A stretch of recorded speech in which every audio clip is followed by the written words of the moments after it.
Hello बेटा। सो chemical bonding में मैं पहले स्टार्ट करती हूँ, आपको थोड़ा सा बेसिक बताना, फिर हम VSCPR तक पहुंचेंगे। आपको जहां पर भी कोई भी प्रॉब्लम हो कि मैम ये कैसे होता है, प्लीज रेज योर हैंड्स और मैं आपके क्वेश्चन का आंसर दूंगी। ठीक है, या अपना माइक ऑन करके आप मुझे बोल सकते हो कि मैम प्लीज मुझे ये बता दो। ठीक है, तभी आप क्लियर होगा। बहुत इंपॉर्टेंट चैप्टर है, +1 वाइज भी, +2 वाइज भी। ठीक है, तो देखो, केमिकल बॉन्ड, बॉन्ड का तो आपको पता होगा कि बॉन्ड किसको बोलते हैं। बॉन्ड बेसिकली कोई लाइन नहीं है, बॉन्ड एक अट्रैक्टिव फोर्स होती है। ठीक है, हम बस लाइन के फॉर्म में उसको रिप्रेजेंट करते हैं। वो अट्रैक्टिव फोर्स है बिटवीन टू एटम्स।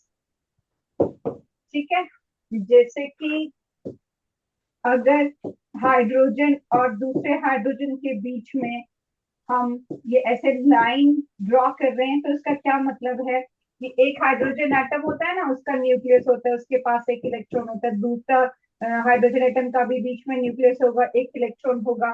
फिर ये आपस में कंबाइन करते हैं और एक ओवरलैपिंग रीजन आपको मिलता है इसमें, इस तरीके से, जहां पर दोनों के इलेक्ट्रॉन्स होते हैं। और ये न्यूक्लियस और इन इलेक्ट्रॉन्स की अट्रैक्शन होती है आपस में, जिनके जिसको हम बॉन्ड के फॉर्म में प्रेजेंट करते हैं। तो ये केमिकल बॉन्ड जो है वो कैसे बनता है, वो हर एक एलिमेंट की, उसका एटॉमिक नंबर, उसकी कॉन्फ़िगरेशन पे डिपेंड करता है, और किस तरह का बॉन्ड बन रहा है वो भी उसी पे डिपेंड करता है।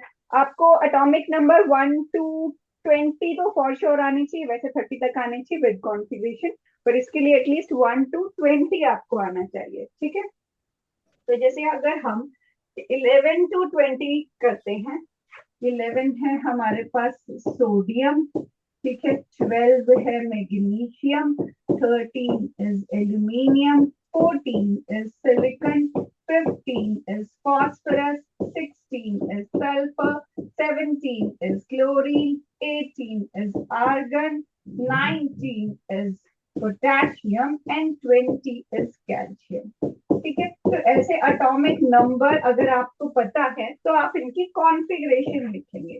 ठीक है, कॉन्फ़िगरेशन शेल वाइज हम लिखते हैं। ठीक है, जैसे सोडियम है तो इसके कॉन्फ़िगरेशन लिखते हैं हम 2 8 1।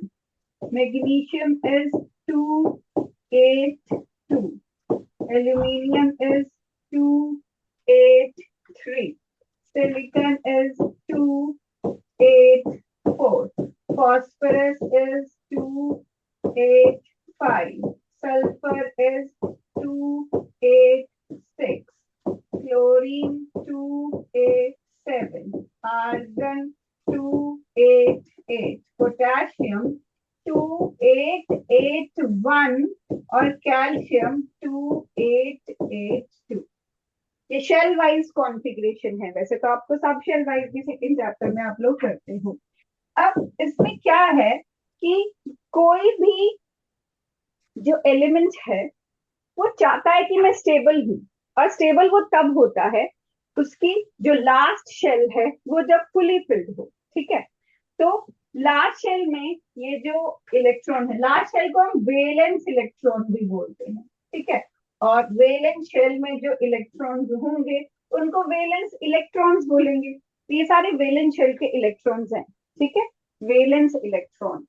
अब अगर किसी के पास लार्ज शेल में 1 2 या 3 इलेक्ट्रॉन है, तो क्या उन इलेक्ट्रॉन्स को वो एलिमेंट आराम से लूज कर सकता है। ठीक है, जैसे कि अगर मेरे पास सोडियम है, सोडियम में सेंटर में न्यूक्लियस होता है और साइड में ऐसे शेल्स होते हैं, इधर है 2, इधर है 8, इधर है 1 इलेक्ट्रॉन। ठीक है, तो इनिशियली इसका एटॉमिक नंबर 11 है ना, तो 11 प्रोटॉन है इसके पास, मतलब 11 पॉजिटिव चार्ज है इसके पास, और 11 ही इलेक्ट्रॉन है इसके पास, मतलब 11 नेगेटिव चार्ज है।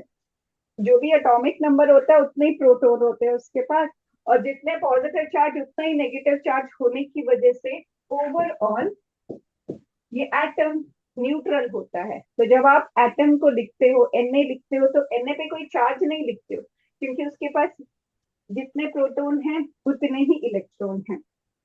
अच्छा, अब सोडियम के बारे में आपने ये भी सुना होगा, छोटी क्लास में पढ़ा होगा कि सोडियम बहुत रिएक्टिव है, कि वो तो पानी में भी नहीं रख सकते, एयर में भी नहीं रख सकते, केरोसिन में रखना पड़ता है। तो कभी सोचा क्यों वो इतना रिएक्टिव है?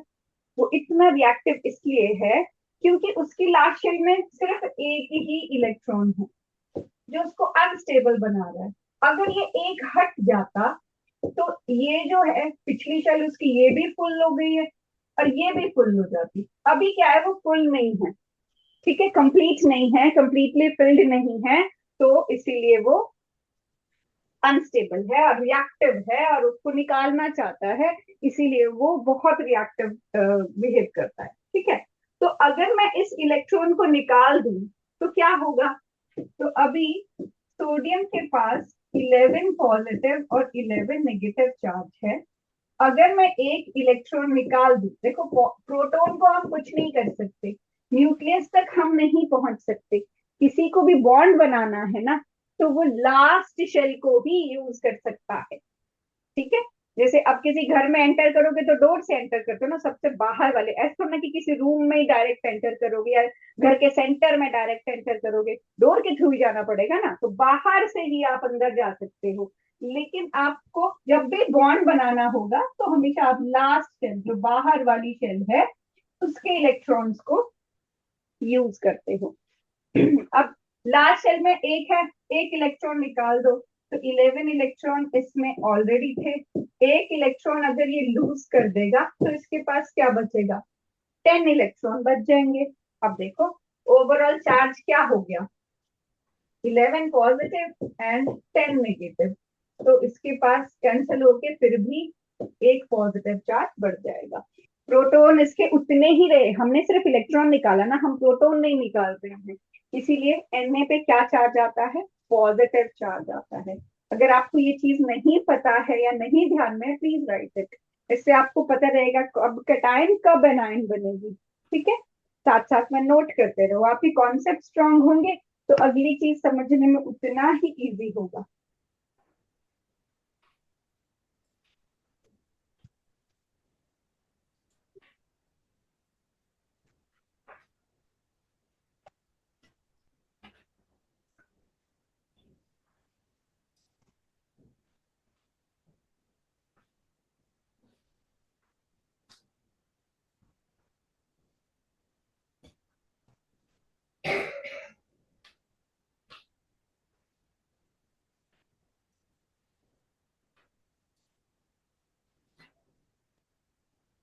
डन। अब देखो जैसे यहाँ पर सोडियम का पॉजिटिव चार्ज है, सेम तरीके से अगर मैं क्लोरीन बनाती हूँ तो क्लोरीन सेंटर में न्यूक्लियस है और साइड में शेल है। शेल्स में क्या है? 2 8 7। ठीक है, अब क्या है, ये 7, लास्ट में जो 7 इलेक्ट्रॉन्स है, अब 7 इलेक्ट्रॉन्स को निकालना इजी नहीं है, तो वो सोचता है कि अगर मैं एक इलेक्ट्रॉन ले लूं तो मेरी ये वाली शेल भी फुल हो जाएगी। ठीक है, बाय गेनिंग 1 इलेक्ट्रॉन। तो इसके लिए 7 लूज कर पाना इजी नहीं है, लेकिन 1 गेन करके फुल हो जाना इजी है। तो इनिशियली क्लोरीन के पास 17 पॉजिटिव और 17 नेगेटिव चार्ज था, लेकिन वो एक और गेन कर लेता है ताकि उसकी शेल फुली फिल हो जाए, तो उसके प्रोटॉन तो 17 ही रहेंगे, क्योंकि मैंने कहा प्रोटॉन कोई पार्टिसिपेशन नहीं कर रहा बॉन्ड बनाने में, लेकिन इलेक्ट्रॉन क्या होंगे? 18 हो जाएगा। तो अब 17 पॉजिटिव और 18 नेगेटिव, तो ओवरऑल क्लोरीन क्या चार्ज करेगा? कैरी नेगेटिव चार्ज करेगा। ठीक है, अब इसको देखो, अब ये चीज हमने सब पे, हर एलिमेंट पे अप्लाई करनी है। तो I am going back to the first slide जिसपे हमने कहा था कि ये सारे एटॉमिक नंबर्स के साथ वैलेंस इलेक्ट्रॉन्स लिखे, तो अगर किसी की लास्ट शेल में 1 2 या 3 इलेक्ट्रॉन्स है तो वो उनको लूज कर सकता है और उस पे +1 +2 या +3 चार्ज आ जाएगा। अगर किसी के पास 5 6 या 7 इलेक्ट्रॉन्स हैं तो इनको लूज करना इजी नहीं होता, तो वो गेन करता है इलेक्ट्रॉन और गेन करके उनके ऊपर -3 -2 या -1 चार्ज आएगा। अगर कोई ऑलरेडी फुल है तो वो कुछ नहीं करता, ना लूज करेगा ना गेन करेगा। और अगर किसी के पास 4 है तो उसके लिए लूज करना भी इजी नहीं, गेन करना भी इजी नहीं। वो क्या करता है, वो शेयर करता है। समझे? अगेन ये 1 और 2 वाले हैं, ये लूज करेंगे, ये +1 +2 बनाएंगे। हमने 20 तक की बात की थी, ठीक है। तो अब हमने ये देखा कि 1 2 और 3 वाले लूज, इलेक्ट्रॉन लूज करके पॉजिटिव चार्ज बनाएंगे, और इस चीज को हम बोलते हैं कैटायन। 3 ये 5 6 7 वाले इलेक्ट्रॉन्स गेन करके एनायन बनाएंगे, ठीक है। अब ये कैटायन और एनायन आपस में जिस तरह का बॉन्ड बनाते हैं उसको हम बोलते हैं ionic bond. This is called ionic bond या इलेक्ट्रोवेलेंट बॉन्ड, ठीक है। इनके बीच इलेक्ट्रोस्टैटिक फोर्सेस ऑफ अट्रैक्शन होती हैं और ये बनता है आयनिक बॉन्ड। और शेयर करके जो बना रहा है ये होता है कोवलेंट बॉन्ड। करते हैं। तो कौन आयनिक बनाएगा, जो इलेक्ट्रॉन लूज या गेन कर सकता है। कौन लूज करेगा, जिसके लास्ट शेल में 1 2 या 3 इलेक्ट्रॉन्स हैं वो लूज करेगा। क्यों लूज करेगा, ताकि उसकी पिछली शेल फुली फिल हो जाए। क्या फायदा है फुली फिल करके, वो स्टेबल हो जाएगा, ठीक है। 4 वाला बोलता है, जैसे आपने 10th क्लास में पढ़ा होता है कि कार्बन के लास्ट शेल में 4 इलेक्ट्रॉन्स होते हैं, but it is not easy to either gain or lose 4 electrons, so it would rather share। तो कार्बन शेयरिंग से, तो कार्बन की पूरी फैमिली वो शेयरिंग में बिलीव करती है कि ठीक है, हम तुम मेरा भी शेयर कर लो, मैं तुम्हारा शेयर कर लेता हूँ। मैं कंप्लीटली दे नहीं सकता और ना किसी से कंप्लीटली ले सकता हूँ। इसी चीज को हम आयनिक बॉन्ड में बोलते हैं कि जो आयनिक बॉन्ड है it involves complete transfer of electron. इसमें कंप्लीटली वो लूज कर देगा और इसमें वो गेन कर लेगा, तो इसमें कंप्लीट ट्रांसफर ऑफ इलेक्ट्रॉन होता है, ठीक है। इसमें शेयरिंग नहीं है, एक दे ही देगा एक ले ही लेगा, ठीक है। लेकिन कार्बन की फैमिली शेयर करती है, आधा तेरा आधा मेरा, बॉन्ड का आधा हिस्सा तेरा, बॉन्ड का आधा हिस्सा मेरा। लेकिन कैटायन एनायन में कंप्लीट ट्रांसफर होगा और अट्रैक्शन होगी ऑपोजिट चार्जेस में, जैसे Na और Cl बनाया हमने, ठीक है। तो क्या किया हमने, Na में आपने देखा Na ने लूज कर दिया, ये इलेक्ट्रॉन जो एक है वो लूज कर दिया, और Cl ने क्या किया, इलेक्ट्रॉन गेन कर लिया। तो अगर मैं इन दोनों को इकट्ठे बनाऊं तो ये मेरे पास Na था, ये था 281, ये मेरे पास क्लोरीन था, ये था 287। तो Na ने क्या किया, Na ने अपना इलेक्ट्रॉन पूरा का पूरा इसको दे दिया, कंप्लीट ट्रांसफर कर दिया। और क्या हुआ, एक दे दिया तो जैसे मैंने बताया एक इलेक्ट्रॉन लूज करने पे इस पे आ जाएगा पॉजिटिव चार्ज, ठीक है, और क्लोरीन पे आ जाएगा नेगेटिव चार्ज, ठीक है। इसने दे दिया उसने ले लिया। अब इस पॉजिटिव और नेगेटिव चार्ज के बीच में जो अट्रैक्शन होती है that is termed as electrostatic attraction. Opposite attract जिसको हम बोलते हैं, ऑपोजिट चार्जेस एक दूसरे के साथ अट्रैक्ट करते हैं, इसी अट्रैक्शन की वजह से बनता है आयनिक बॉन्ड। और इस आयनिक बॉन्ड में क्या होता है, कंप्लीट ट्रांसफर ऑफ इलेक्ट्रॉन। एक पूरी तरह दे देता है, एक पूरी तरह ले लेता है, ठीक है। This is ionic bond, right. और शेयरिंग वाला कैसा चलता है, जैसे मैंने कार्बन का बताया, अब उसके लास्ट शेल में 4 इलेक्ट्रॉन्स हैं, जिसको लूज कर पाना या गेन कर पाना इसके लिए इजी नहीं है। तो ये हाइड्रोजन को बोलता है मेरे साथ बॉन्ड बना लो। हाइड्रोजन के पास एक ही इलेक्ट्रॉन है, ठीक है। तो इसको अपने 4 बॉन्ड कंप्लीट करने के लिए, 4 अपने इलेक्ट्रॉन्स के साथ बॉन्ड बनाने के लिए 4 हाइड्रोजन चाहिए, क्योंकि एक हाइड्रोजन एक ही इलेक्ट्रॉन दे सकता है, ठीक है। तो 4 इसके पास हो गए और ये इनको शेयर कर लेता है कि ठीक है ये वाले तेरे भी है मेरे भी है, ठीक है। और हाइड्रोजन बोलता है हर इंडिविजुअल, ठीक है ये वाला क्रॉस तुम्हारा भी है मेरा भी है, ये वाला क्रॉस तुम्हारा भी है मेरा भी है, ये भी तुम्हारा भी है मेरा भी है, ठीक है। तो ये आपस में ऐसे शेयर करते हैं। आपने electron dot structure 10th class में भी बनाया था। अब यहाँ ये दे नहीं रहा, ना हाइड्रोजन कंप्लीटली उसको दे रहा है ना कोई चार्ज आ रहा है, ठीक है। तो ये वाला जो बॉन्ड है ये बना है शेयरिंग पे, और इसको हम बोलते हैं covalent bond. This is called covalent bond. और इसमें कोई चार्ज नहीं है, कोई ट्रांसफर ऑफ इलेक्ट्रॉन नहीं है। ठीक है। एक और टाइप ऑफ कोवलेंट बॉन्ड होता है जिसको आप कोऑर्डिनेट बॉन्ड बोलते हो, और वो क्वेश्चन में बहुत यूज होता है, +2 में भी बहुत यूज होगा, दैट यू शुड नो। अब इसके लिए क्या है, अगेन आपको कॉन्फ़िगरेशन पता होनी चाहिए। अब कौन सी वाली, जो क्वांटम नंबर्स वाली है। ठीक है, अभी तो शेल वाली से हमने किया। जैसे ये जो एलिमेंट्स हैं, let's start from beryllium, boron, carbon, nitrogen, oxygen, fluorine, neon। ठीक है, मैं फटाफट से इनकी कॉन्फ़िगरेशन लिखती हूँ। This is 1s2 2s2। ठीक है, ये है 4। बोरोन है 5, 1s2 2s2 2p1। 6 1s2 2s2 2p2। 7 1s2 2s2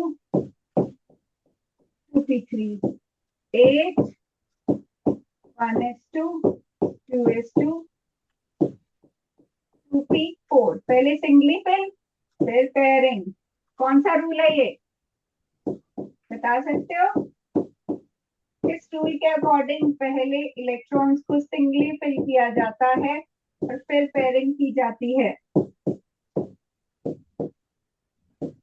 बोलो, this is hunts rule of maximum multiplicity. पहले सिंगली फिल करो फिर पेयरिंग करो। ऑफ बाउ रूल कहता है पहले कम एनर्जी वाले ऑर्बिटल में डालो, फिर हाई एनर्जी वाले ऑर्बिटल में डालो।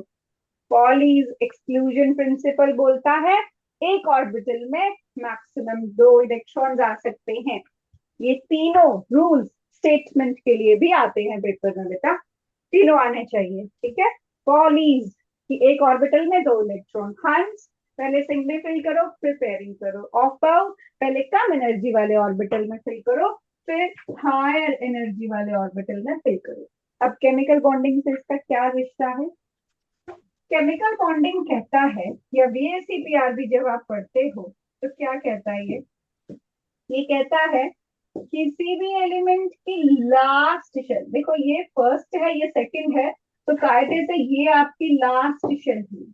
अब ध्यान से सुनना भी और लिखना भी कि किसी भी एलिमेंट की लास्ट शेल में जितने अनपेयर्ड इलेक्ट्रॉन्स हैं उतने वो बॉन्ड बनाएगा, और जितने पेयर्ड इलेक्ट्रॉन्स हैं वो उसके लोन पेयर बन जाते हैं। ठीक है,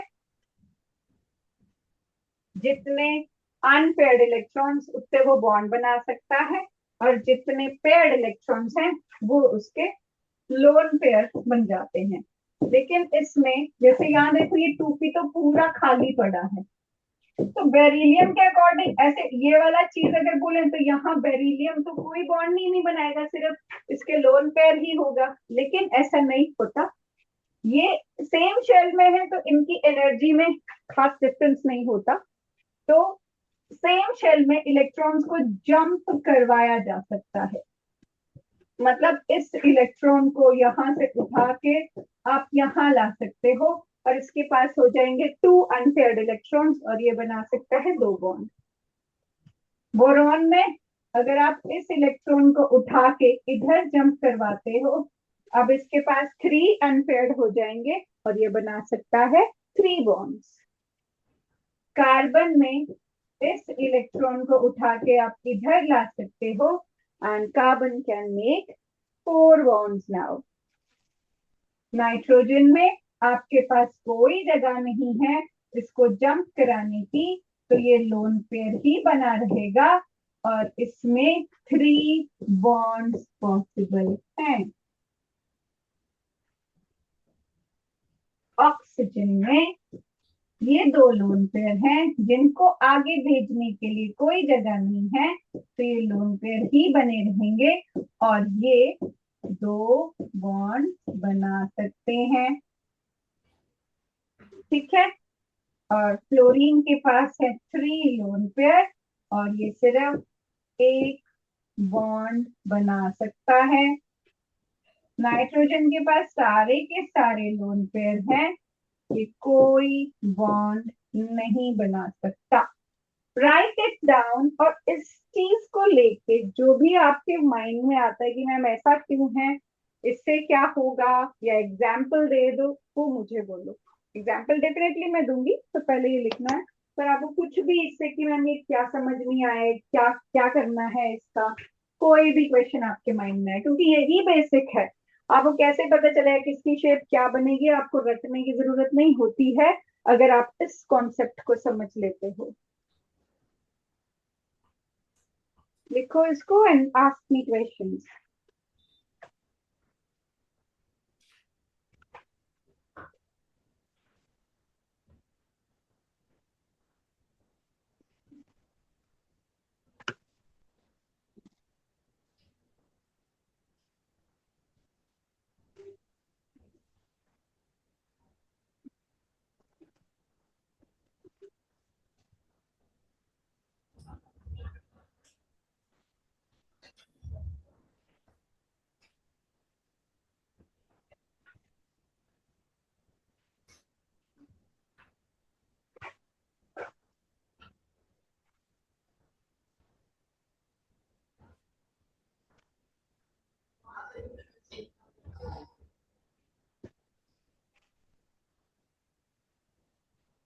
डन।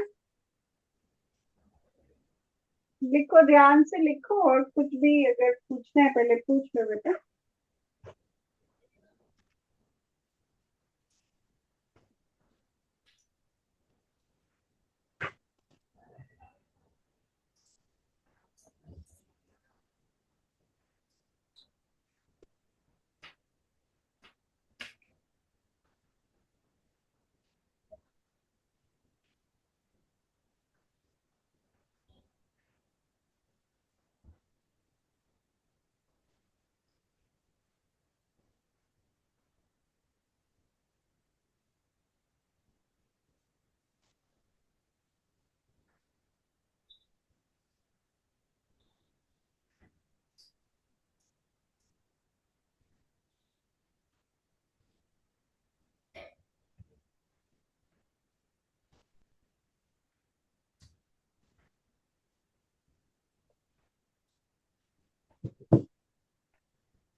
Done writing. आगे बताऊं बेटा? Are you still writing? Raise your hands if you want me to wait for some time. Are you still writing?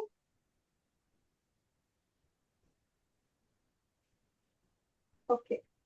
देखो, अब इसमें क्या है, ये चीज आपको, जैसे वीएससीपीआर का हम टेबल बनाते हैं, वीएससीपीआर का जो मेन कॉन्सेप्ट है वो यही है कि जो लार्ज शेल में लोन पेयर्स हैं या बॉन्ड पेयर्स हैं, बॉन्ड पेयर्स क्या हुई, जितना भी कोई बॉन्ड बना रहा है, इनके बीच की इंटरेक्शन को वो बताता है। वो क्या बोलता है कि लोन पेयर्स के बीच में ज्यादा रिपल्शन होती है। तो हाउ वुड यू नो कि कितनी लोन पेयर है किसी के पास? तो जैसे इसके पास 1 है, इसके पास 2 है, इसके पास 3 है, तो ऐसे आप कॉन्फ़िगरेशन से पहले तो ये देख सकते हो कि किसके पास कितनी लोन पेयर है और वो कितने बॉन्ड बना रहा है। अब देखो, अगर आपके पास इस शेल में, जैसे अभी तो हमने 10 तक ही लिखा है, वैसे जब आप 11 to 20 तक करते हो तो आपको थर्ड शेल में और स्पेस मिल जाता है, क्योंकि 3D भी प्रेजेंट होता है, चाहे उसमें इलेक्ट्रॉन हो या ना हो, लेकिन थर्ड शेल में 3D भी प्रेजेंट होगा, तो वहां तक भी इलेक्ट्रॉन्स पहुंचाए जा सकते हैं। जैसे मैं आपको एग्जांपल देती हूँ, इन 3 नाइट्रोजन, ऑक्सीजन और फ्लोरीन के नीचे वाले एलिमेंट्स का, लाइक यहाँ पर आपके पास नाइट्रोजन, ऑक्सीजन और फ्लोरीन है। This is 7 8 9, this is 1s2 2s2 and 2p3, this is 1s2 2s2 and 2p4, this is 1s2 2s2 and 2p5। अब जैसे हमने किया पास तो ये फर्स्ट वाला शेल तो पार्टिसिपेट ही नहीं करेगा, तो इसको तो हम हटा ही देते हैं। इसको देखते हैं, ठीक है, जिसमें हमने बोला कि इसके पास 3 बॉन्ड है और 1 लोन पेयर है। इसके पास 2 लोन पेयर है और 2 बॉन्ड्स बनाने की टेंडेंसी है। इसके पास 3 लोन पेयर है और 1 बॉन्ड बन सकता है। अब इन्हीं के नीचे जो एलिमेंट प्लेस है, नाइट्रोजन के नीचे आता है फॉस्फोरस, ऑक्सीजन के नीचे आता है सल्फर, क्लोरीन के नीचे आता है क्लोरीन। अब इनके पास क्या एडवांटेज है? इनके पास एडवांटेज होता है एक्स्ट्रा शेल का। मैं यहाँ पर थर्ड शेल से इसका लिखती हूँ, दिस इज 3s2 या इसका 3p है, और ये 3b वेकेंट है, ठीक है। इसका है 3s2 3p3, इसका है 3s2 3p4, इसका है 3s2 3p5, ठीक है। तो अब नॉर्मली तो वैसे है कि एक यहाँ पर 1 लोन पेयर है और 3 बॉन्ड्स हैं, लेकिन इसके पास एक एडवांटेज ये है कि अगर ये चाहे तो इस इलेक्ट्रॉन को यहां से जंप करा के इधर अगर लाए, तो अब इसके पास 5 बॉन्ड्स बनाने की टेंडेंसी होगी, क्योंकि उसने 5 अनपेयर कर लिए। अब यहाँ पर इसको ये जंप नहीं करा सकता था, क्योंकि ये सेकेंड शेल के बाद थर्ड शेल शुरू हो जाती है जहां इलेक्ट्रॉन जंप नहीं करवाया जा सकता है। लेकिन ये सेम शेल है, सब शेल डिफरेंट है, शेल सेम है, इसमें इलेक्ट्रॉन को जंप करवाया जा सकता है। इसके पास 5 अनपेयर्ड होंगे। अब अगेन इसके पास 2 लोन पेयर्स थे और ये 2 ही बॉन्ड बना सकता था, लेकिन इसके पास यहाँ पर 3d खाली पड़ा है, तो ये क्या कर सकता है? ये इस इलेक्ट्रॉन को जंप करा के इधर भेज सकता है, इस इलेक्ट्रॉन को जंप करा के इधर भेज सकता है। तो इसके पास 1 2 3 4 5 6 बॉन्ड बनाने की टेंडेंसी हो जाती है, ठीक है। वैसे ही क्लोरीन है, क्लोरीन के पास भी यहाँ पर 3d वेकेंट पड़ा है, ठीक है। अब फ्लोरीन का क्या था? इसके पास एक ही अनपेयर था। क्लोरीन एक से ज्यादा बॉन्ड नहीं बना सकता है, लेकिन क्लोरीन जो है वो अपने इलेक्ट्रॉन्स को जंप करवा के मैक्सिमम, क्लोरीन का साइज का भी देखना पड़ता है। आयोडीन, जैसे आयोडीन IF7 बना सकता है, 7 बॉन्ड बना सकता है किसी की फैमिली का। क्यों? क्योंकि उसके पास आगे भी ऑर्बिटल्स खाली पड़े होते हैं, वहां पर वो इलेक्ट्रॉन्स को जंप कराता है, उसके पास उतने अनपेयर्ड होते हैं, उससे वो बॉन्ड बना सकता है, ठीक है। तो ये फर्क होता है। जैसे हम एनॉमलस बिहेवियर पढ़ते हैं पीरियोडिक टेबल के चैप्टर में, what is anomalous behaviour? Who knows it? Anomalous behaviour, raise your hands, किसको पता है क्या होता है एनॉमलस बिहेवियर? बोलो बेटे, डरो मत। आई बिलीव आप लोगों को आता है, जितना भी आता है तो कोई डिफिकल्ट भी नहीं, आप बता सकते हो, बाकी मैं हेल्प करूंगी, I am not judging you. बोलो, एनॉमलस बिहेवियर 11th है? नहीं? चलो सुनो फिर। एनॉमलस बिहेवियर होता है कि हर फैमिली का जो फर्स्ट मेंबर होता है ना, सबसे छोटा होता है। जैसे फैमिली का सबसे छोटा बच्चा सबसे शरारती होता है ना, डिफरेंटली बिहेव करता है, वो वैसे ही हर फैमिली, फैमिली कौन है? बोरोन फैमिली, ठीक है, कार्बन की फैमिली, नाइट्रोजन की फैमिली, निकोजेंस, ऑक्सीजन की फैमिली, चाल्कोजेंस, हेलोजेंस, ठीक है, ये फैमिलीज हैं। इनका जो फर्स्ट मेंबर है वो सेकंड पीरियड का एलिमेंट होता है, तो ये सबसे छोटा होता है, सबसे डिफरेंटली बिहेव करता है, मतलब highest electronegativity, highest ionisation enthalpy, और बॉन्ड बनाने की टेंडेंसी इनकी डिफरेंट होती है, क्योंकि इनके पास डी ऑर्बिटल्स नहीं होते। यहाँ आपने पढ़ा होगा एनॉमलस बिहेवियर, वहां आप ये पॉइंट्स देते हो कि दैट दे लैक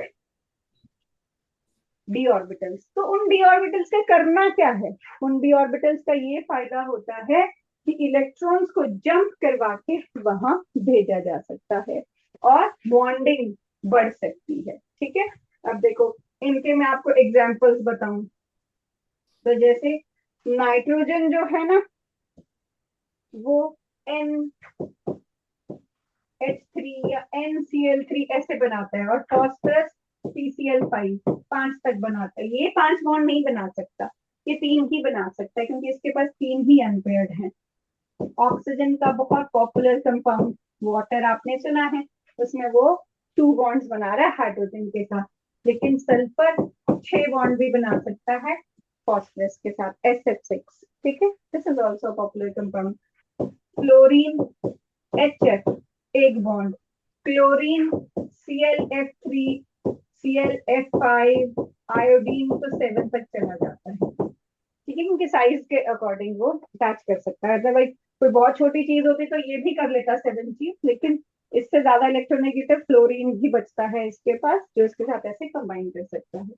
ठीक है, तो ये कॉन्सेप्ट है बॉन्डिंग का। अब इसको VSCPR में मैं बताती हूँ कि कैसे ये यूज होगा। ठीक है, तो VSCPR थ्योरी क्या कहती है, ये कहती है valence shell electron pair repulsion theory, जिसका मतलब है कि वैलेंस शेल में जो इलेक्ट्रॉन के पेयर हैं, ये वैलेंस शेल, इसमें जो इलेक्ट्रॉन पेयर हैं उनके बीच में कैसी इंटरैक्शन है, यहाँ पर जैसे मैं बेस्ट एग्जांपल आपको वाटर का दे सकती हूँ।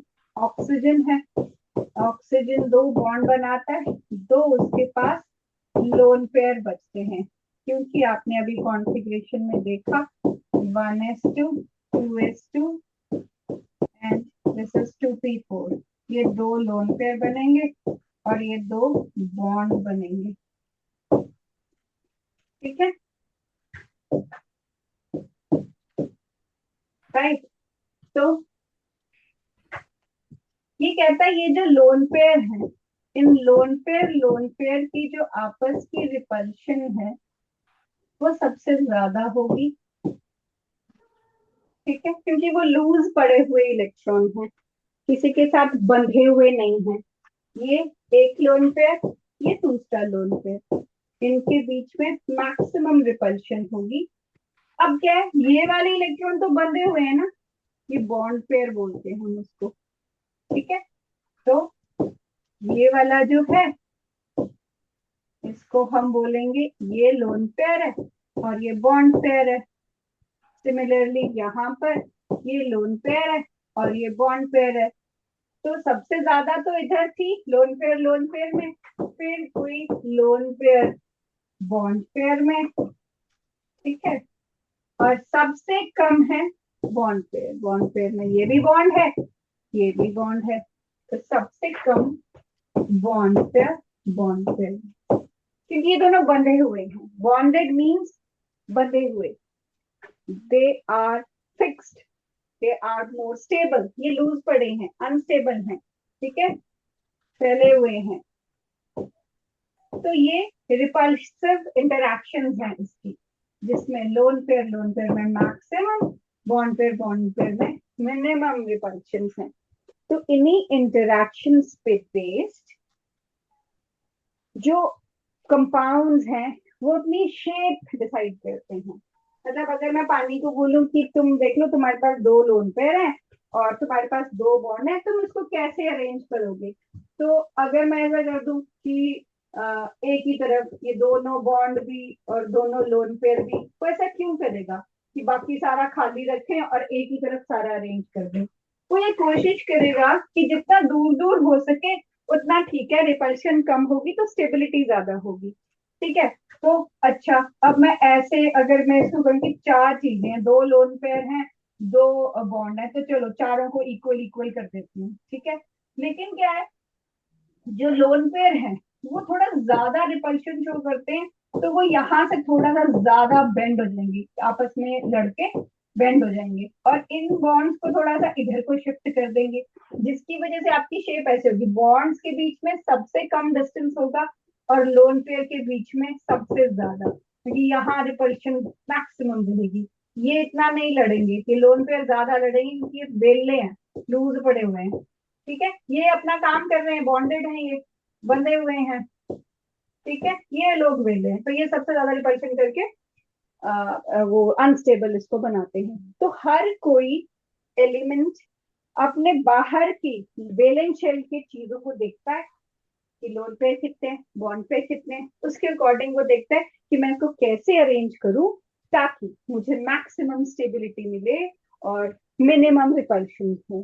ठीक है, तो इसके लिए मैंने एक टेबल बनाया है जो एनसीईआरटी में 3-4 पेजेस आपके हैं, उन सारों को समेट के एक टेबल हम बनाएंगे। उस टेबल को अगर आप रख लोगे, उसी टेबल से पीएससीपीआर, उसी टेबल से हाइब्रिडाइजेशन, उसी टेबल से डायपोल मोमेंट, तीनों चीजें मैं आपको बता दूंगी। आपका काम है उसको रखना, रखना इन द सेंस कॉन्सेप्ट मैंने बता दिया है, पर शेप का नाम होता है, शेप की एक एंगल होता है, वो आपको क्या देता है, उससे आपके बहुत सारे क्वेश्चंस सॉल्व होते हैं। ठीक है, तो लेट्स मेक द टेबल।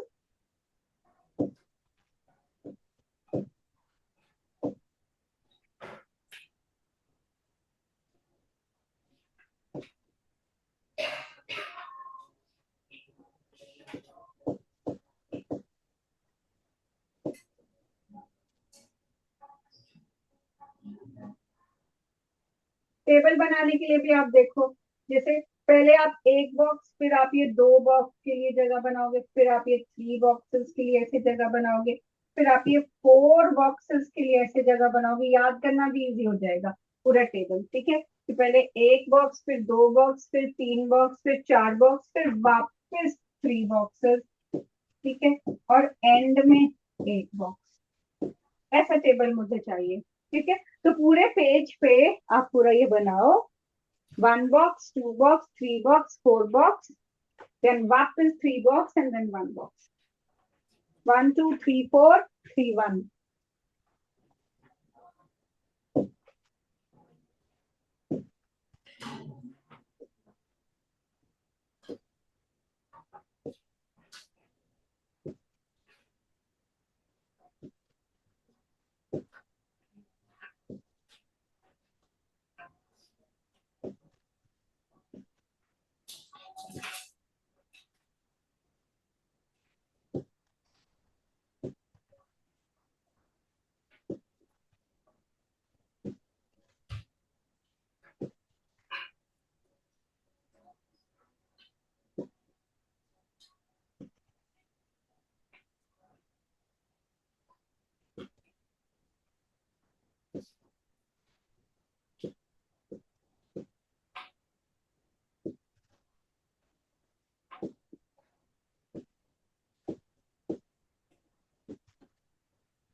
देखो, पहले मैं आपको ये बता देती हूँ जो हमने बनाया, फिर मैं साथ साथ में लिखती रहूंगी, आप भी बनाते रहोगे। ठीक है, तो देखो, किसी एलिमेंट के अगर तो सिर्फ दो ही बॉन्ड बन रहे हैं, ठीक है, तो वो दो को ऐसे क्यों करेगा कि दोनों को इकट्ठे इकट्ठे रख देगा? वो देखेगा कि इन दो बॉन्ड को मैक्सिमम डिस्टेंस अपार्ट में कितने पे अरेंज कर सकता हूँ। तो 180 डिग्री का एंगल दो बॉन्ड के बीच में मैक्सिमम डिस्टेंस हो सकता है, rather than 10 20 15 वॉट एवर का एंगल। ठीक है, तो हमने मैक्सिमम डिस्टेंस अपार्ट उसको 180 पे अरेंज कर दिया, और वो बन जाएगा ये फर्स्ट वाला लीनियर, जिसका नाम अभी मैं लिखूंगी, एंगल भी नाम ली।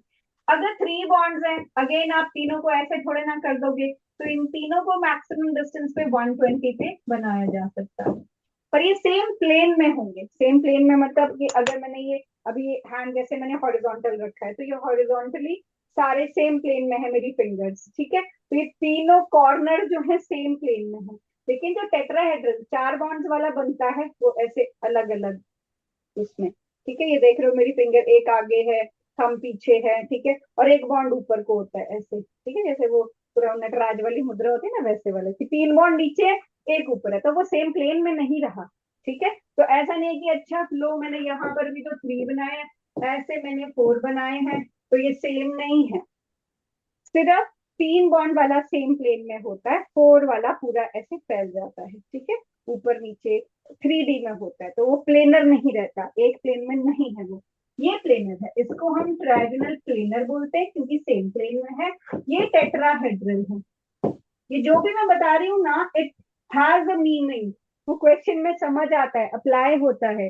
ट्रायगोनल प्लेनर में इसका मतलब ही ये है कि वो एक प्लेन में है और उसका एंगल मैक्सिमम 120 आ सकता है। ये टोटल 360 होता है ना, तभी 120। अब सेम प्लेन में 109 को 4 से मल्टीप्लाई करोगे तो पूरे सर्कल में 360 आएगा ना, वो 4 से मल्टीप्लाई करके तो वो बढ़ जाएगा, तो वो एंगल 4 का वो पॉसिबल नहीं है। 400 समथिंग पॉसिबल नहीं है सर्कल में या एक प्लेन में, ठीक है। तो वो प्लेन में है ही नहीं टेट्राहेड्रल वाला, राइट। अब 5 बॉन्ड हैं तो ये क्या करता है कि बोलता है ठीक है, ये ट्राइंगल वाला तो हम एक ही प्लेन में रख देंगे, 3 बॉन्ड तो यहाँ कवर हो जाएंगे, ठीक है। जैसे मतलब मैंने ये हैंड बताया हॉरिजॉन्टली ऐसे प्लेस, तो 3 बॉन्ड तो इसी के ऊपर, एक अबव द प्लेन, इस पेन पेन के फॉर्म में ये अबव द प्लेन, और एक बिलो द प्लेन, तो ये इसके 2 बॉन्ड्स, एक ऊपर और एक नीचे। और ये जो 2 बॉन्ड्स ये बनाता है, ये इन तीनों से छोटा होता है, ठीक है। इसको अगर मैं फिर से आपको बनाऊं, ध्यान से देखना,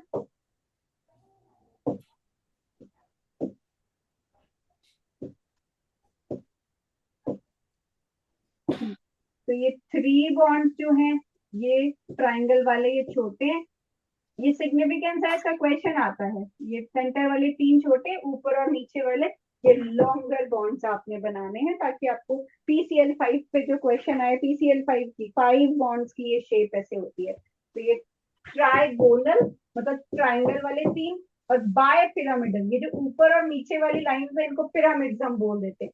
तो ये ट्राइगोनल बाय पिरामिडल हो गया, ठीक है। अब उसके बाद ये 5 बॉन्ड हो गया। अगर किसी को 6 बॉन्ड बनाने हैं तो कहता फिर ऐसा कर लो कि 4 को 90-90 डिग्री पे रख लो। ये तो 360 हो जाएगा ना, ये पूरे उसमें 360 हो सकता है। 4 को तो 90-90 डिग्री पे यहाँ पर रख लिया सेम प्लेन में, और एक अबव द प्लेन बना लेते हैं और एक बिलो द प्लेन बना लेते हैं। तो ये जो शेप है ऑक्टाहेड्रल शेप बनती है। ऑक्टा का वैसे मतलब 8 होता है, लेकिन इसके 8 कॉर्नर बनते हैं जब ये शेप बनती है। बॉन्ड इसके 6 ही बनते हैं, कॉर्नर जो इसके 8 बनते हैं, राइट।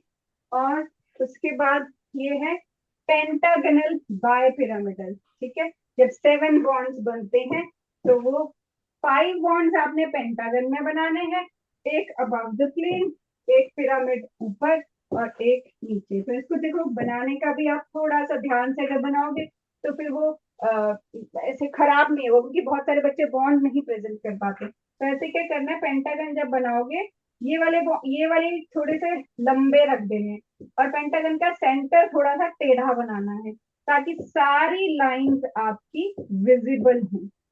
और पेंटागन जो है वो ऐसे मत बनाना कि पिरामिड फिर ओवरलैप करें और आपको दिखे ना कौन सा मेन बॉन्ड है कौन सा पिरामिड का। ऐसा नहीं बनाओ, ऐसे टिल्टेड वे में बनाओ पेंटागन को, ठीक है, ताकि आपके सारे बॉन्ड विजिबल हों, ठीक है। This is pentagonal bipyramidal. अब ये ऊपर और नीचे वाला पिरामिड्स है, ठीक है। बनाना है तो ये बना लो। मैं तब तक नेम्स लिखती हूँ, फिर आपने भी नेम्स ऐड करनी है इसमें।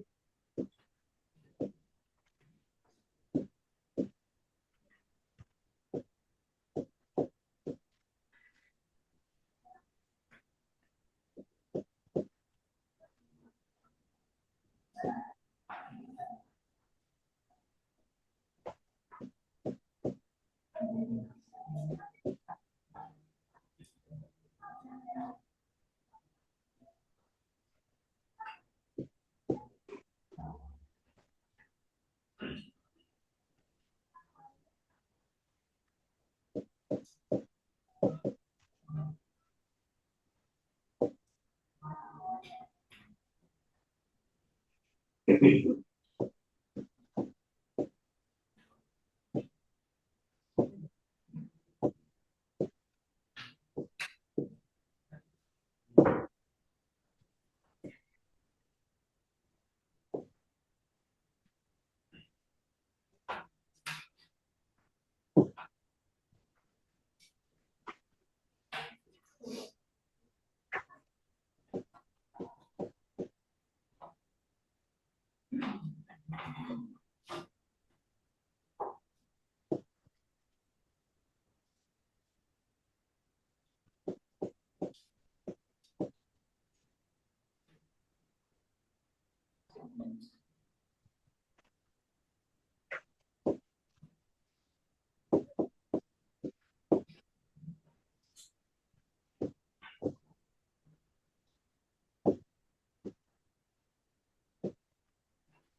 वर्ड नहीं पढ़ा जाएगा तो बेटा बोल देना मुझे, क्योंकि फिर इसमें फिट कर पाना, अदरवाइज छोटा छोटा लिखूंगी तो आपसे पढ़ा नहीं जाएगा ना, तो इसलिए साइड में लिखा है, वापस फिर मैं अंदर भी लिखूंगी इसको।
Done, beta?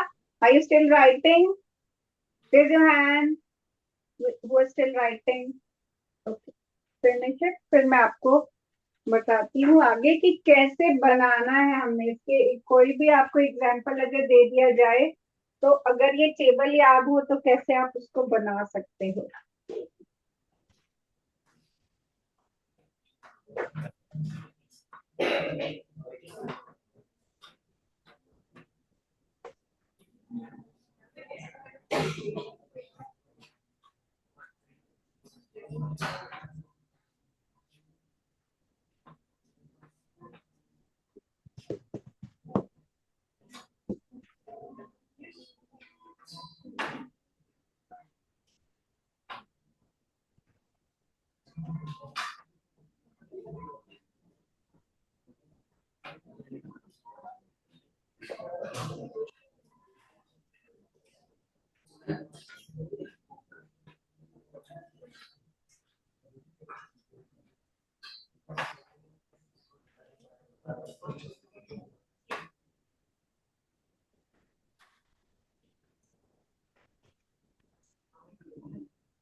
देखो अब मैं आपको एंगल्स बताती हूँ।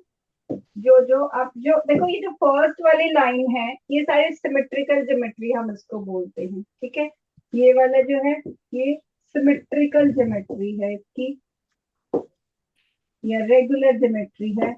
और इन सब का dipole moment for sure zero होता है अगर सेम एलिमेंट से ये सराउंडेड हो। रेगुलर शेप्स का डायपोल मोमेंट जीरो होता है।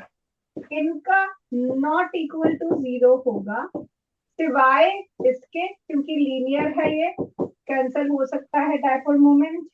और ठीक है, रेगुलर शेप्स का तो सारों का है, इसमें आपको इन दोनों का डायपोल मोमेंट जीरो मिल जाएगा अगर सेम एलिमेंट अटैच है तो। ठीक है, डायपोल मोमेंट क्या होता है वो भी बताऊंगी, पर पहले मैंने कहा जहां जहां ये टेबल अप्लाई होता है वहां वहां का पहले देख लो। जैसे हाइब्रिडाइजेशन आप पढ़ते हो तो हाइब्रिडाइजेशन होती है कि कौन कौन से ऑर्बिटल मिक्स हुए हैं, जिनको मिक्स करके नए ऑर्बिटल बना के उनसे बॉन्ड बनाए हैं। तो अगर ये सीक्वेंस रहती है हाइब्रिडाइजेशन की, पहले एस ऑर्बिटल जो कि एक ही होता है, फिर पी ऑर्बिटल जो कि 3 का सेट होता है, और फिर डी ऑर्बिटल, ठीक है, जो कि 5 का सेट होता है। ठीक है, तो अगर किसी के दो ही बॉन्ड हैं तो पहले दो ऑर्बिटल sp हाइब्रिडाइज्ड होते हैं।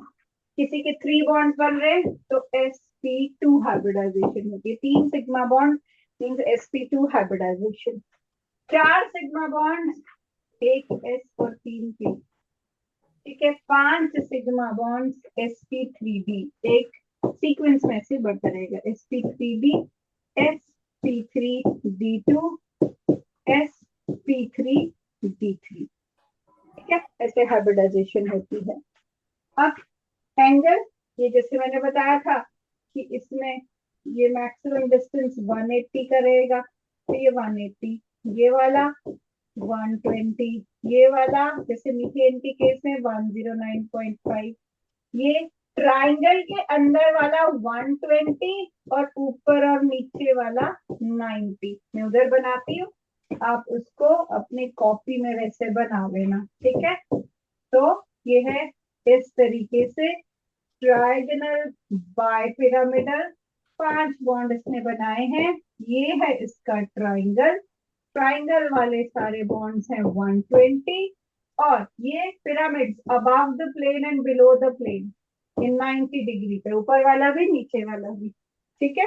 तो ये दो एंगल्स इसमें होते हैं, ट्राइंगल के बीच वाला 120, above the plane and below the plane 90, जैसे ऐसे ये है आपके पास, तो ये यहाँ पर ये सेम प्लेन में, ये अबव द प्लेन वाला और ये बिलो द प्लेन, तो ये 90 डिग्री है इस सरफेस पे, ठीक है, 90 डिग्री। फिर ये जो ऑक्टाहेड्रल है, ऑक्टाहेड्रल में सब 90 है, सारे एंगल्स 90, ऊपर नीचे भी 90, आपस में भी इनके 90 डिग्री।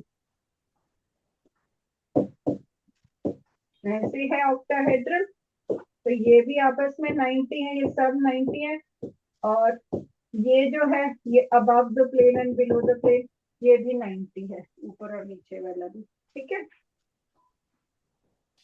पेंटागनल वाला पूछते नहीं है, पर 360 को 5 से डिवाइड करोगे तो 72 डिग्री आपस में बॉन्ड आ जाएगा, और पिरामिड्स का अगेन अबव द प्लेन और बिलो द प्लेन 90 डिग्री आ जाएगा। अब इन्हीं का फिक्स्ड रहता है, वो भी अगर सारे एलिमेंट सेम अटैच्ड हो, बाकी इनका थोड़ा थोड़ा वेरी करता है। तो पहली लाइन का तो याद करना है। और इसमें जो सबसे पॉपुलर लाइन है वो है ये टेट्राहेड्रल वाली, टेट्राहेड्रल सिमेट्री सबसे कॉमन और सबसे पॉपुलर वाली है। तो जैसे इसमें अगर आप मीथेन करते हो तो मीथेन के ये 4 बॉन्ड्स, ये 109.5 पे आ जाएगा, ठीक है, जब चारों बॉन्ड हैं, ठीक है। अब अगर आपने यहाँ पर 3 बॉन्ड और एक लोन पेयर वाला देखा, ये पिरामिडल शेप, तो ये अमोनिया सबसे पॉपुलर इसका, NH3, एक लोन पेयर और 3 बॉन्ड, ये 107 का एंगल आ जाता है। और इससे बाद वाला 2 बॉन्ड और 2 लोन पेयर का सबसे पॉपुलर कंपाउंड वाटर, वो 104 के अराउंड आता है, ठीक है। तो आप एटलीस्ट उतना उतना कर सकते हो, बाकी जरूरी नहीं है सारे एंगल, आइडिया होना चाहिए बस कि इसके अराउंड हो गए। 109, 107, 104, ये क्यों हुआ, ये क्यों हुआ कम, क्योंकि ये लोन पेयर इसको रिपेल करता है, ठीक है। ठीक है, ये 109 था, ये 107, ये 104, क्योंकि ये लोन पेयर बॉन्ड को पिचका रहा है और बॉन्ड एंगल कम हो रहा है, ठीक है। एक अब हाइब्रिडाइजेशन हो गया, डायपोल मोमेंट हो गया, इससे ही अब मैं आपको बता दूं कि पता कैसे करना है कि कोई शेप इसकी होगी किसकी नहीं होगी। तो रैंडम मुझे कोई भी अगर दे दिया जाए मॉलिक्यूल और मुझे उसकी शेप पता करनी हो, मैं क्या करती हूँ, सबसे पहले मुझे एटॉमिक नंबर आना चाहिए। जैसे अगर मुझे बोल दिया कि आप ClF3 की शेप बताओ, ठीक है, ClF3 की शेप हमने बतानी है, तो सबसे पहले क्या, सेंट्रल एटम क्लोरीन, ठीक है। इसमें क्या, क्लोरीन के लास्ट शेल के इलेक्ट्रॉन ड्रॉ कर लो, 287 है, तो लास्ट शेल में 7 इलेक्ट्रॉन उसके पास है, ये बना लिया हमने। अब इसने ClF3 बनाया है, मतलब 3 फ्लोरीन के साथ इसने बॉन्ड बनाया है। तो बॉन्ड का क्या होता है कि एक तुम्हारा एक मेरा, मतलब ये फ्लोरीन जो है इसके एक एक इलेक्ट्रॉन के साथ बॉन्ड बना लेगा। तो अगर ClF3 है, क्लोरीन के लास्ट शेल में 7 है, 3 बॉन्ड फ्लोरीन ने बना लिए, तो इसके पास ये 4 इलेक्ट्रॉन्स बच जाएंगे। जो 4 इलेक्ट्रॉन्स हैं, ये दो का सेट बना के लोन पेयर बना दो, ठीक है। अब देखो इसके पास क्या है, 2 लोन पेयर हैं और 3 बॉन्ड पेयर होंगे, 2 लोन पेयर, और यहाँ से पता चल जाए कितने बॉन्ड बनाने, उसमें तो 3 बॉन्ड बनाने हैं। टोटल कितनी, 5 चीजें हैं, 2 ये 3 है, तो 5 के लिए ये देखो, 2 बॉन्ड है तो ये बनता है, 3 है तो ये बनता है, 4 है तो ये बनता है, 5 है तो ये बनता है, ट्राइगोनल बाय पिरामिडल, ठीक है। तो पहले तो चीजें देख लेनी है एग्जाम्पल में कितनी है, तो 5 है, ठीक है। अब देखो जरा ध्यान से, 5 के 5 अगर बॉन्ड्स हों, तो आपने जो बनाई है अपने टेबल में, ये शेप बनाई है, 5 के 5 अगर बॉन्ड्स हैं, ठीक है। अगर आपके पास इन 5 में से सिर्फ एक लोन पेयर है, तो जो ट्राइंगल की सिंगल वाली साइड है ना, उस साइड लोन पेयर बना देना, बाकी ऐसा सच रहने देना। अगर एक लोन पेयर है तो इन्हीं 5 के पास अगर 2 लोन पेयर है, तो ट्राइंगल की जो 2 साइड्स है ना, इकट्ठी सेम साइड, इसको लोन पेयर बना देना, ठीक है। अगर ट्राइंगल के पास 3 लोन पेयर है, तो ये ट्राइंगल के, सॉरी, शेप किसी भी कंपाउंड के पास अगर 3 लोन पेयर है तो इन तीनों को, ट्राइंगल की तीनों साइड्स को लोन पेयर बना देना। अभी जहां आपने वो टेबल बनाया वहां देखो यही शेप, और ये अपनी मर्जी से चेंज नहीं करनी है, ये वेरीफाइड है, चेक्ड है कि ऐसे ही एग्जिस्ट होंगी। तो अगर एक एक भी लोन पेयर में सारे बॉन्ड्स हैं, 5 बॉन्ड्स, तो ये हो गया 5 बॉन्ड्स, ये हो गया 4 बॉन्ड्स प्लस 1 लोन पेयर, ठीक है। ये हो गया 3 बॉन्ड्स प्लस 2 लोन पेयर, ये हो गया 2 बॉन्ड्स प्लस 3 लोन पेयर, ठीक है। ये सबसे बड़ा वाला टेबल का मैं बता रही कि ऐसे चलेगा ये। तो अभी हम कहाँ आए 5 चीजों में, ClF3 के पास, जिसके पास 3 बॉन्ड उसने फ्लोरीन के साथ बनाए हुए हैं और 2 उसके पास लोन पेयर है, और इस शेप को हम बोलते हैं टी शेप, टी शेप या बेंट टी शेप, क्योंकि लोन पेयर थोड़ा सा तो उसको बेंड करेंगे, बट इट्स ओके। आप पहले शेप तक तो पहुंचो कि कौन सी है, ठीक है। थोड़ी सी बेंड होती है लोन पेयर की वजह से, अदरवाइज ये है टी शेप, राइट। पर ये लोन पेयर फिक्स्ड होंगे जिस साइड, मैंने कहा एक ही लोन पेयर है तो ट्राइंगल की सिंगल साइड, 2 लोन पेयर हैं तो ट्राइंगल की 2 साइड्स, और कोई भी लोन पेयर नहीं है तो तीनों साइड्स। अब वापस इस टेबल पे देखो जरा ध्यान से, हर किसी में क्या है, पहली शेप में सिर्फ बॉन्ड है, 2 बॉन्ड, इसके पास कोई लोन पेयर वाला केस नहीं है। 3 बॉन्ड या 2 बॉन्ड, एक लोन पेयर, ठीक है। ये 2 बॉन्ड है, एक लोन पेयर है, तो एक लोन पेयर है तो उसने टॉप वाली साइड बना दिया है, ठीक है। फिर 4 बॉन्ड्स या 3 बॉन्ड, एक लोन पेयर, एक लोन पेयर है तो अगेन उसने टॉप वाली साइड बना दिया है, या 2 bonds 2 lone pair, 2 lone pair है तो ये 2 साइड, जो मैंने वाटर का आपको एक्सप्लेनेशन दिया था कि वो थोड़ा सा लोन पेयर वाला खुल जाता है और जो उसके बॉन्ड्स हैं they come closer. 5 bonds, 4 bonds 1 lone pair, ठीक है। 3 bonds 2 lone pair and 2 bonds 3 lone pair, ठीक है। फिर 6 bonds, 5 bonds 1 lone pair, 4 bond 2 lone pair, और यहाँ पर 7 बॉन्ड्स, ठीक है। अब एक और एग्जाम्पल करते हैं, फिर नेक्स्ट एग्जाम्पल आप लोग करोगे, और हम फर्स्ट एग्जाम्पल ही करेंगे फिर इसके। तो अभी मैंने जैसे ClF3 किया, तो आपने देखा कि ClF3 किधर फिट आ रहा है इसके, यहाँ पर। तो मैं यहाँ पर ClF3 लिख देती हूँ कि ये एग्जाम्पल हमने कर लिया, ठीक है। अब देखो, आपको बोर्ड विजिबल है ना, ये दिख रहा है ना टेबल, ठीक है। अब देखो, मैंने बनाना है HeF2, ठीक है।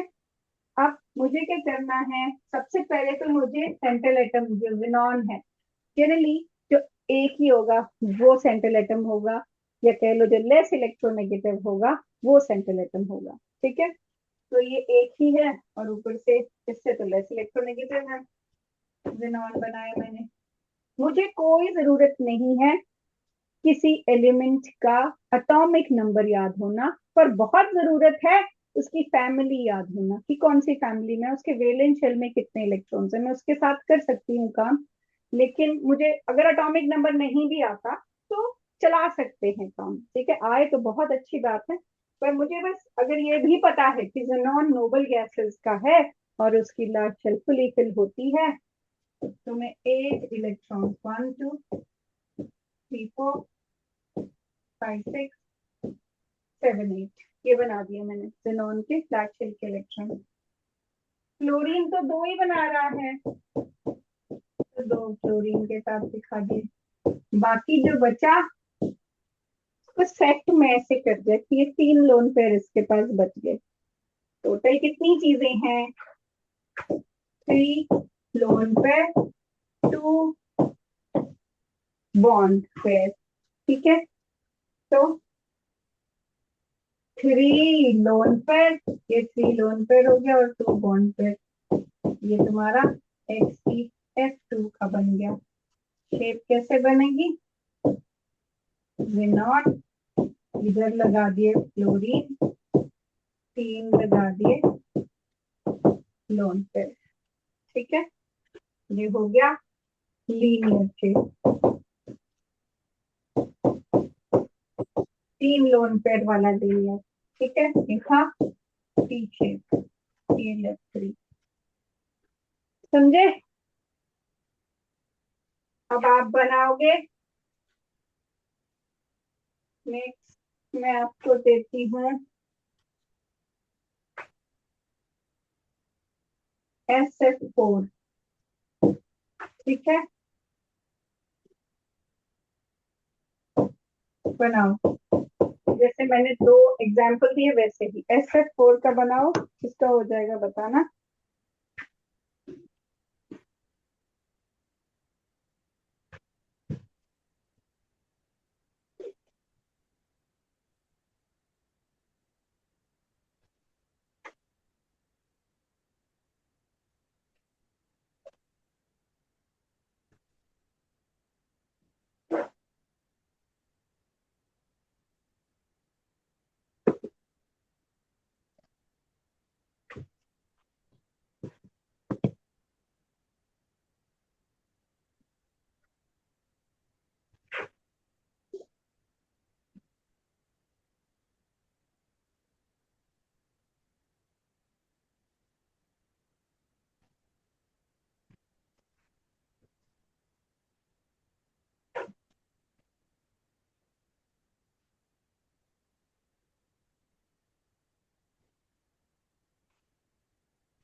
किसने बना ली बेटा shape? How many of you are able to make this shape? Okay, don't tell, मैं खुद बताऊंगी, just raise your hand, I want to know who are able to make this shape. 11 थे आप में से बेटा, बॉयज में से। Are you able to make this shape? Don't don't lie, है ना, क्योंकि ये बहुत इंपॉर्टेंट है। ठीक है, चलो। तो देखो इसमें क्या करना है कि जैसे सल्फर है, सल्फर को पहले बनाया, अब 16 है इसका एटॉमिक नंबर, 2 8 6। ठीक है, SF4 मुझे बनाना है, तो 4 बॉन्ड्स तो मैं इसके साथ बना लूंगी, और क्या बचेगा, एक लोन पेयर। ठीक है, तो 4 बॉन्ड्स एंड एक लोन पेयर, ये शेप क्या बनती है, ये बनती है ये। टोटल 5 वाली शेप बनाओ, 4 बॉन्ड बनाओ और एक लोन पेयर। सीसॉ, सीसॉ कैसे कि जैसे ये जमीन में गाड़ दिया ये दो, ठीक है, ये यहाँ पर एक बच्चा बैठ गया, एक ये, और ये बैलेंस है आपका। ठीक है, पर उसका थोड़ा हॉरिजॉन्टली उसको वैसे बता दिया है। ठीक है, तो ये आपका सीसॉ आ गया, राइट। तो इसको कहाँ फिक्स करेंगे हम, सीसॉ शेप को, ये SF4। ठीक है, ये हमने कर लिया XEF2। ठीक है, अब मैं नेक्स्ट देती हूँ, आपने ये ट्राई करना, धीरे धीरे आपको सारे, आपको बस ये शेप्स याद होनी चाहिए कि कितनी चीजें चीजें यहाँ से कि दो, 2 बॉन्ड बन रहे हैं, 3 बॉन्ड बन रहे हैं, ठीक है, 4 है, 5 है, 6 है, 7 है, कितने बॉन्ड बन रहे हैं वो पहले यहाँ से डिसाइड करना है, उसके बाद आपके पास सिंपल में बन जाएगा। ठीक है, तो नेक्स्ट आप लोग बनाओ, नेक्स्ट BR F5, फटाफट बनाओ। चार पांच ऐसे प्रैक्टिस करोगे पूरा टेबल VSCPR हाइब्रिडाइजेशन भी। जस्ट रिमेम्बर ये सारा आपको डायपोल मोमेंट हाइब्रिडाइजेशन VSCPR तीन टॉपिक्स कर रहे हो, ऑनेस्टली करो। जो नहीं आ रहा है पूछो।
बनाया बेटा?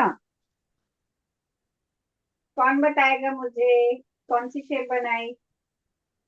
बताओ जिनके सामने माइक है।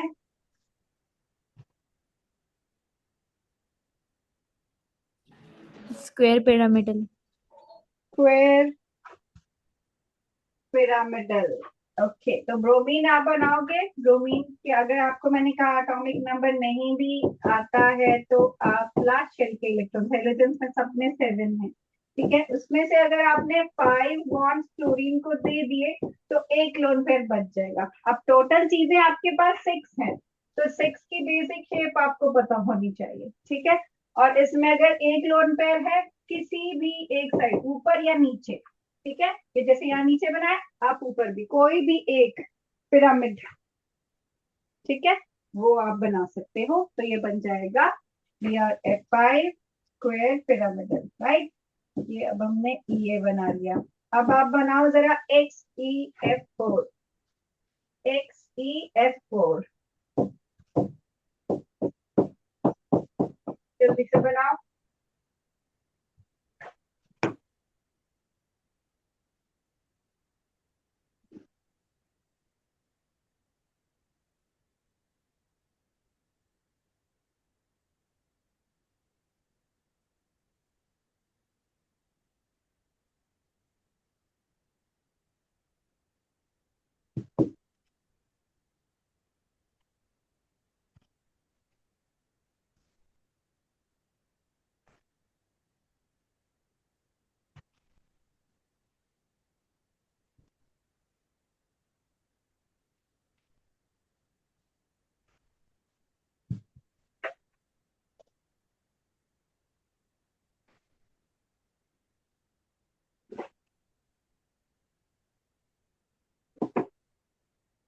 हाँ जी, बना बेटा, क्या शेप बनी? बोलो। Square planar. प्लेनर जेनॉन पे 1 2 3 4 5 6 7 8 लास्ट शेल में 8 4 अगर वो क्लोरीन के साथ बॉन्ड बना लेगा तो उसके पास 2 लोन पेयर्स बच जाएंगे। टोटल कितनी चीजें हुई 6। ठीक है, तो 6 में अगर 2 लोन पेयर्स होते हैं आपके पास तो आप उसको ऐसे बना दोगे। ठीक है, टोटल 6 6 में से 2 लोन पेयर ऊपर और नीचे आप लोन पेयर बना दोगे and this is for your XeF4। Now make what, water और अमोनिया तो मैंने बता ही दिया था। ये NH3 है, ये H2, इसको भी आप ऐसे ही बना सकते हो। फिर देखो ये VSEPR का एक और इम्पोर्टेंट पॉइंट है, ये डबल बॉन्ड और सिंगल बॉन्ड में फर्क नहीं करता है। तो अगर आपको CO2 बनाना है तो कार्बन कार्बन की ब्लैक शेल में 4 इलेक्ट्रॉन्स होते हैं। अब एक ऑक्सीजन की वैलेंसी 2 होती है, उसकी लास्ट शेल में 6 इलेक्ट्रॉन्स होते हैं। ठीक है, तो ये नॉर्मल इसके साथ डबल बॉन्ड बनाता है। पाई बॉन्ड को कोई जगह नहीं है, सिर्फ ये एल्केन एल्कीन एल्काइन का हम अलग से शेप करते हैं। तो ये सिंगल, ये इसकी कह लो लिमिटेशन है कि सिंगल या डबल बॉन्ड को डिफरेंशिएट नहीं करता। ठीक है, तो ये चाहे BeCl2 बीई में होते ही 2 है लास्ट शेल में और क्लोरीन के साथ वो बॉन्ड बनाएगा तो भी लीनियर शेप बनेगी। ठीक है, और अगर CO2 है तब भी लीनियर शेप बनेगी। ठीक है, और वैसे ही SO2 सल्फर डाइऑक्साइड अगर आपको बनाना है तो वो बेंट या इस वी शेप में SO2 फिक्स आएगा, उसमें भी डबल बॉन्ड बनता है। ठीक है, उसमें देखो जैसे आपके पास सल्फर है, सल्फर 1 2 3 4 5 6 और ऑक्सीजन ऑक्सीजन भी 2 बॉन्ड्स बनाता है। कितने बॉन्ड बनाता है कोई, वो मैंने आपको कॉन्फ़िगरेशन से बताया था। तो ऐसे डबल बॉन्ड और एक लोन पेयर ऐसे बनता है, ये SO2 हो जाएगा। ठीक है, इसमें तो बहुत इजी है, फर्स्ट लाइन तो बहुत इजी है कि इसमें आप आराम से वो फिक्स कर सकते हैं कि कौन कौन कितने, जो एलिमेंट की लास्ट शेल में जो मैंने कॉन्फ़िगरेशन बनाई थी उसी के अकॉर्डिंग। जैसे पहले कौन बेरिलियम होता है, बोरोन होता है, कार्बन होता है। ठीक है, तो ये BeCl2 BCl3 इनके लास्ट शेल के इलेक्ट्रॉन बढ़ते जाएंगे तो इनके बॉन्ड भी बढ़ते जाएंगे। लेकिन नाइट्रोजन आप नहीं ला सकते यहाँ पर 5 बॉन्ड बनाने के लिए, वो मैंने आपको बताया था nitrogen can not make 5 bonds, तो ये PCl5। इसके बाद ऑक्सीजन आता है लेकिन oxygen can not make 6 bonds, तो इसका SF6 इसके नीचे वाला। ठीक है, अब यहाँ फ्लोरीन आता है, फ्लोरीन तो एक से ज्यादा नहीं बना सकता तो 7 कहाँ बनाएगा, तो इसका IF7। तो आप वेलेंस शेल से आइडिया लगा सकते हो, इसको थोड़ा सा और प्रैक्टिस करोगे तो आपको फिर पता चल जाएगा कि कैसे इसको बनाया जाता है।